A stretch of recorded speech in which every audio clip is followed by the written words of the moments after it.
Shalom, welcome to day 6 of the Daniel program. I hope that you are all well. I certainly am. I'm feeling fantastic. Now, look, the program has shifted. You would have noticed yesterday.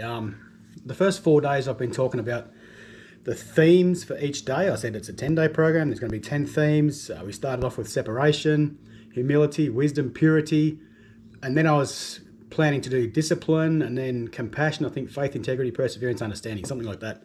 So I decided to do this program about 3 months ago, and I came up with the 10 themes to represent the 10 days about the same time, about 3 months ago.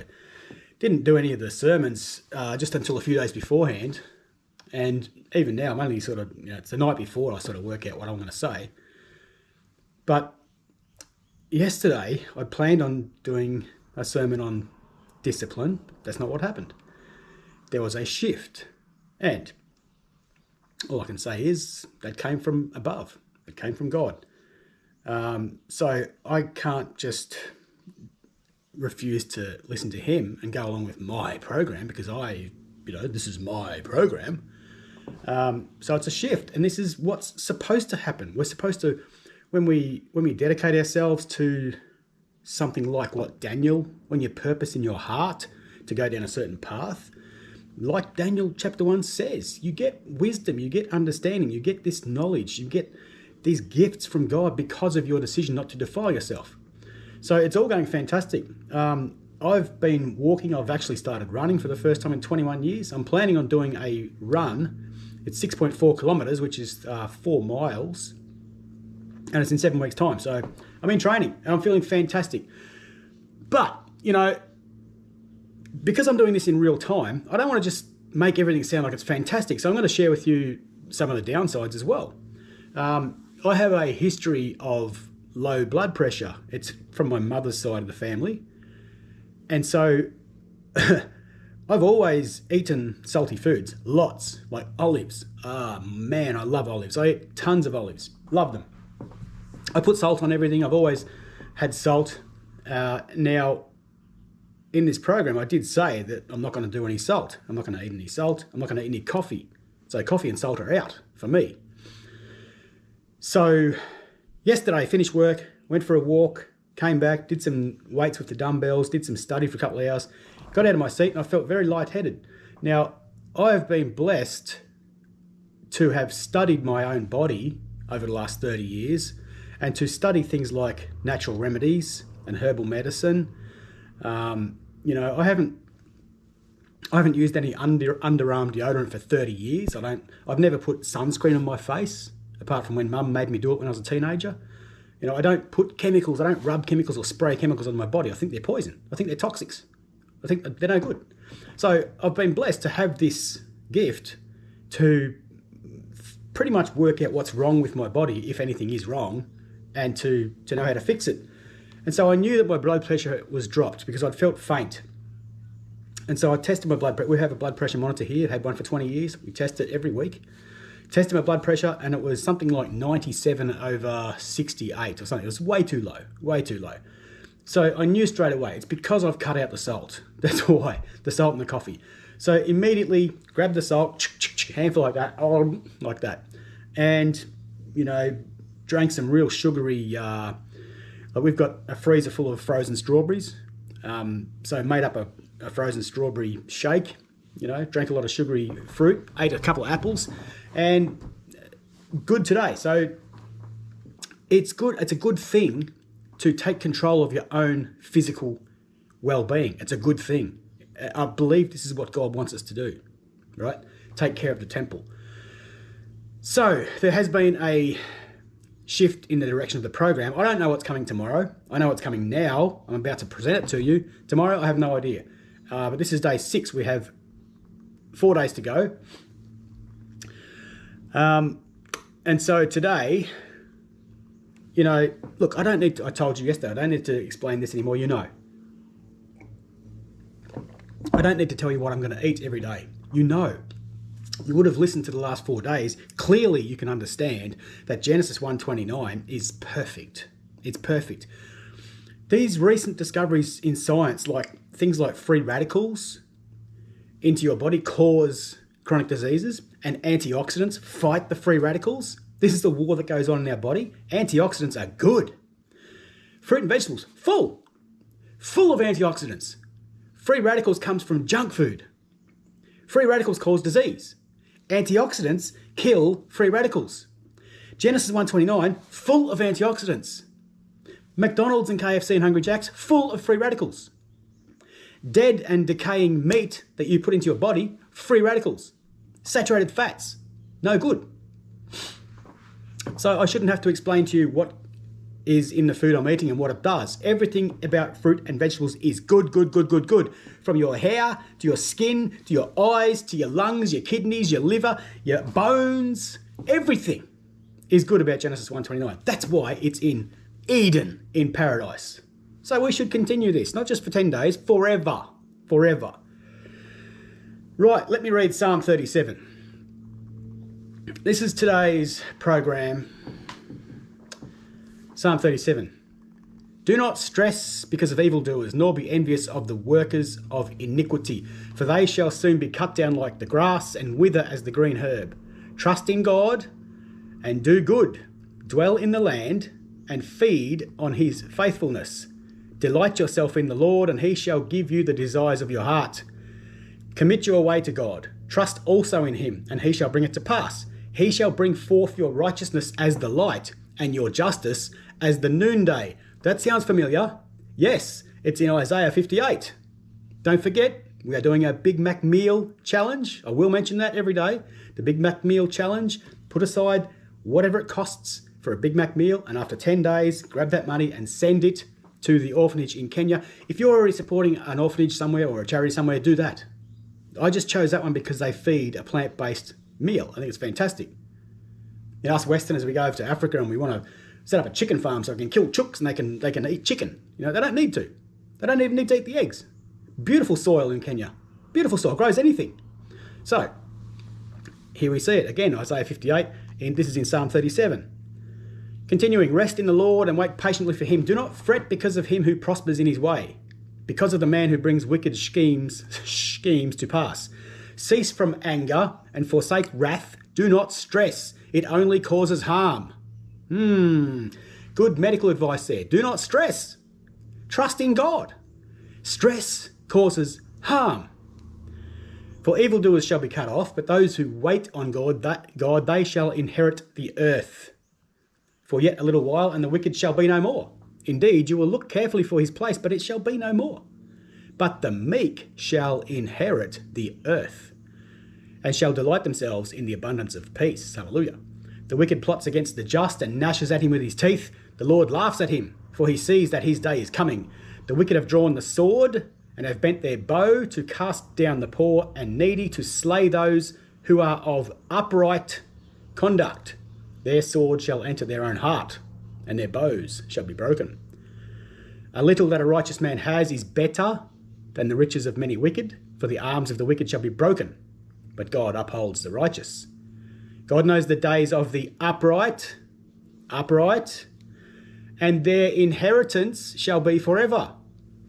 They shall not be ashamed in the evil time, and in the days of famine they shall be satisfied. But the wicked shall perish, and the enemies of God, like the splendour of the meadows, shall vanish. Into smoke they shall vanish away. Enemies of God? Who are they? Remember day 1, James 4:4. Friends of the world. Enemies of God. The wicked borrows and does not repay, but the righteous shows mercy. That would be chesed. And gives. For those blessed by him shall inherit the earth, but those cursed by him shall be cut off. The steps of a good man are ordered by God, and he delights in his way. Though he fall, he shall not be utterly cast down, for the Lord upholds him with his hand. I have been young, and now I'm old, yet I have not seen the righteous forsaken, nor his descendants begging bread. He is ever merciful, and lends, and his descendants are blessed. Depart from evil and do good, and dwell forevermore. For God loves justice, does not forsake his saints. They are preserved forever, but the descendants of the wicked shall be cut off. The righteous shall inherit the land, and dwell in it forever. The mouth of the righteous speaks wisdom, and his tongue talks of justice. The law of his God is in his heart. None of his steps shall slide. The wicked watches the righteous and seeks to slay him. God will not leave him in his hand, nor condemn him when he is judged. Wait on the Lord and keep his way, and he shall exalt you to inherit the land. When the wicked are cut off, you shall see it. I have seen the wicked in great power and spreading himself like a native green tree, yet he passed away, and behold, he was no more. Indeed, I sought him, but he could not be found. Mark the blameless man and observe the upright, for the future of that man is peace. But the transgressors shall be destroyed together. The future of the wicked shall be cut off. But the salvation of the righteous is from God. He is their strength in times of trouble. God shall help them and deliver them. He shall deliver them from the wicked and save them because they trust in him. That is Psalm 37. It is a psalm of division. It is a psalm of the righteous and the wicked. It is a psalm of the humble and the proud. It is a psalm of those who trust in God and those who are friends of the world. It is a psalm of the sheep and the goats, or perhaps even the wheat and the tares. Verse 9 says, but those who wait on God, they shall inherit the earth. Verse 11 says, but the meek shall inherit the earth. Verse 22 says, those blessed by him shall inherit the earth. Verse 29, the righteous shall inherit the land. Verse 34, he shall exalt you to inherit the land. Bit of a theme here. This idea of inheriting the earth also appears in the book of Enoch, in chapter 6, verse 9. And, of course, Jesus, in his statement of faith, declares, blessed are the meek, for they shall inherit the earth. The Oxford Dictionary describes inherit like this. To inherit means to receive, usually property or money, as an heir at the death of the previous owner. That's what it means to inherit. So in order for the meek, in order for the blessed ones, in order for the righteous, in order for those who wait on God to inherit the earth, there has to be a passing away of those who currently possess it. Psalm 37 says that these people will be cut down like grass, cut off. They will be no more. Their sword shall enter their own heart. Their arms shall be broken. They shall perish. They shall vanish into smoke, and they shall be destroyed. So we have two groups. We've got one group who are destroyed and perish completely, and we have another group who inherit the earth. So who goes to heaven? Who goes to heaven? Nobody. Nobody goes to heaven. The kingdom is here. This is where it is. This is the garden. This is where it's all going to happen. Here. No one goes up there. No one. That's a lie. One verse from a false prophet has managed to deceive 2.4 billion people. Plus all those who died previously, believing that this rotten tree produced good fruit. I shouldn't be so harsh on Paul. Look, I believe he was deceived by an antichrist spirit. And I believe that he figured that out sometime later. I don't believe for a second that he knew Satan would use his writings to deceive the whole world. Anyway, enough about him. The modern rapture theory, and it is a modern one, specifically the belief that believers will be secretly taken to heaven before a 7-year tribulation period, originated in the 1830s. Before 1830, no mention of any rapture. It was developed by John Nelson Darby, an Anglo-Irish theologian and founder of the Plymouth Brethren. The Plymouth Brethren, also known as the Exclusive Brethren, big church here in Sydney. The Plymouth Brethren was largely inspired by the prophetic visions of a 15-year-old Scottish girl named Margaret MacDonald. This is the foundation. This is where the rapture theory comes from. A 15-year-old girl in Scotland had a vision. Yet everyone in Christianity falls for this nonsense. We were in Israel last year. We had a Jewish guide. We were standing on the valley of Megiddo. We're actually standing on the hill in Megiddo. This is Armageddon. And the Jewish guide explained to us what Armageddon really means. There was a superhighway of trade between the eastern and the northern nations here, and the western and the southern nations here. This was a massive big intersection. There was lots of fighting going on here. This is the Valley of Armageddon. Fascinating. The PhD, professor of religion, then started talking about the rapture, saying this is where it's all going to happen. We're going to be sucked up into the air to be with Jesus. It's unbelievable. This is a massive, massive deception. And every year you see people on YouTube saying, well, it's going to happen this year because this star and this star is going to go past, and that's never happened before. And they're getting 100,000 views, and people are falling for it. Getting text messages saying, make sure you're right with the Lord because October 27, it's going to be all happening. No such thing as a rapture, guys. Get away with it. Leave it. Walk away from it. It's rubbish. Founded in 1830s by John Nelson Darby, based on the prophetic visions of a 15-year-old girl. Okay, Matthew chapter 13, verses 24 to 30. He presented to them another parable, saying, the kingdom of heaven is like a man who sowed good seed in his field, but while the men were sleeping, his enemy came and sowed weeds among the wheat and went away. I'm very disappointed about this. I'm reading the Tree of Life version. I love the Tree of Life version. It's really good. I've actually paid for the premium app on my phone, the Tree of Life version. It's a great version. But I've read this morning, and it says weeds. It should. Let me continue. Now, when the stalk sprouted and produced grain, then the weeds also disappeared. All the weeds also appeared. So the slaves of the landowner came and said to him, Master, didn't you sow good seed in your field? Then where did the weeds come from? But he replied, an enemy has done this.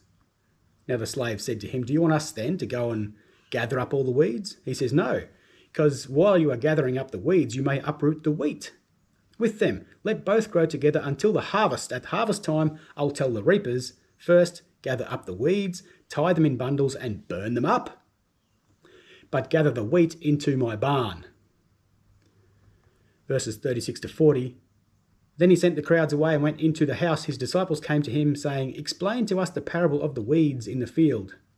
He answered, the one sowing the good seed is the Son of Man, and the field is the world. And the good seed, these are the sons of the kingdom, and the weeds are the sons of the evil one. The enemy who sowed them is the devil. The harvest is the end of the age, and the reapers are angels. Therefore, just as the weeds are gathered up and burned with fire, so shall it be at the end of the age. Right, here's why I don't like weeds. The use of the term weeds. The Cambridge Dictionary describes a weed as any wild plant that grows in an unwanted place, especially in a garden or a field where it prevents the cultivated plants from growing freely. A weed could be anything. You might be growing carrots, you might be growing spinach, and you have this weird looking plant that comes from nowhere, and it's sort of taken up you know what a weed is. You don't need to be a botanist to discover and to work out what a weed is. It looks nothing like what you're trying to grow, right? Now, this is what it should say. It should say the wheat and the darnel. Tares, I accept tares, the wheat and the tares. That's a good word, but the perfect word is darnel. It's from the Greek word zizanion, and it's darnel. Wikipedia says this about darnel. Darnel usually grows in the same production zones as wheat. The similarity between these two plants is so great that in some regions, darnel is referred to as false wheat. Wow.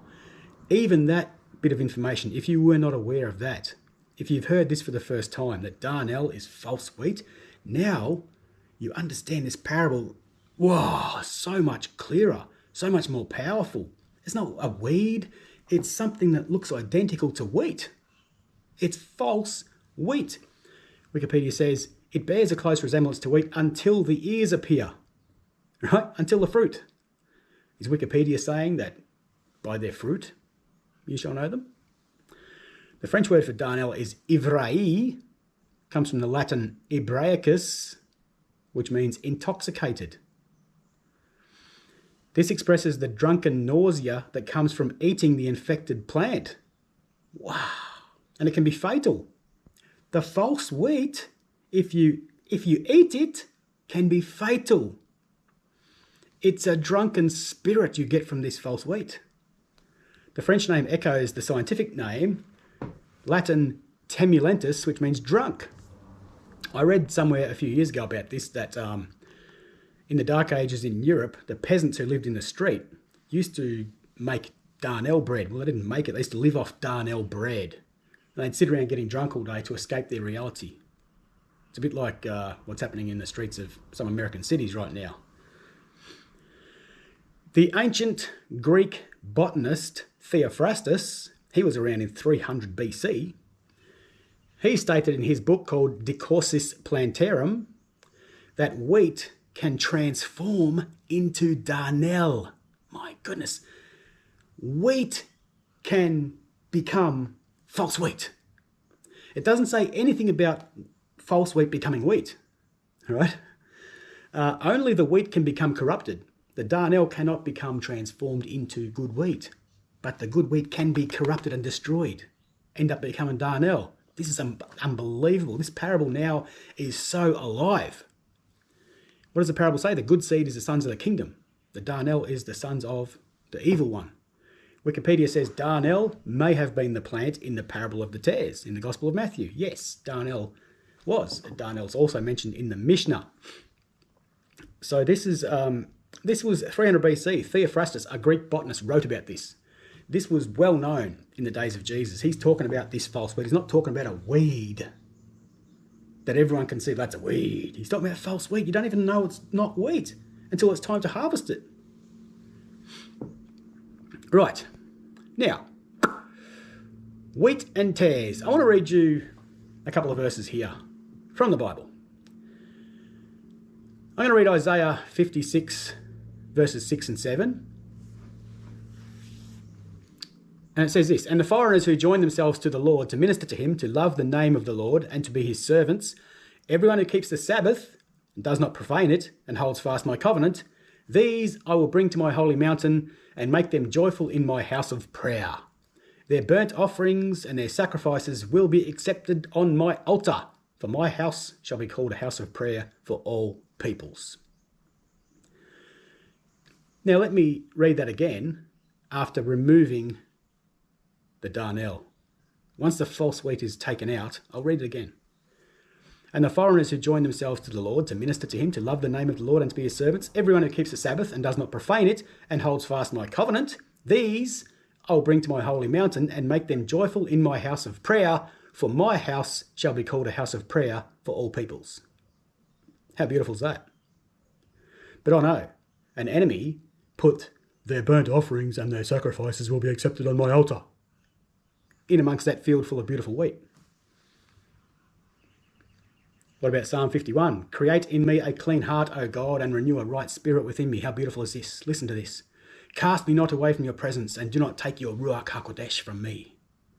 Restore to me the joy of your salvation, and uphold me with a willing spirit. Then I will teach transgressors your ways, and sinners will return to you. Deliver me from blood guiltness, O God, God of my salvation, and my tongue will sing aloud of your righteousness. O Lord, open my lips, and my mouth will declare your praise. For you will not delight in sacrifice, or else I would give it. You will not be pleased with the burnt offering. The sacrifices of God are a broken spirit, a broken and contrite heart, O God, you will not despise." Beautiful. But then comes the final two verses, which has been done by an enemy. "Do good to Zion in your good pleasure. Build up the walls of Jerusalem. Then you will delight in the right sacrifices, in burnt offerings and whole burnt offerings. Then bulls will be offered on your altar." Can you see? Can you see this?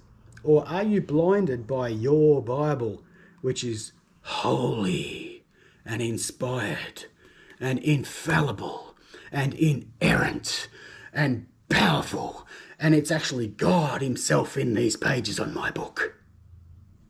Can you see that Jeremiah was right? The lying pen of the scribes has turned this book into a lie?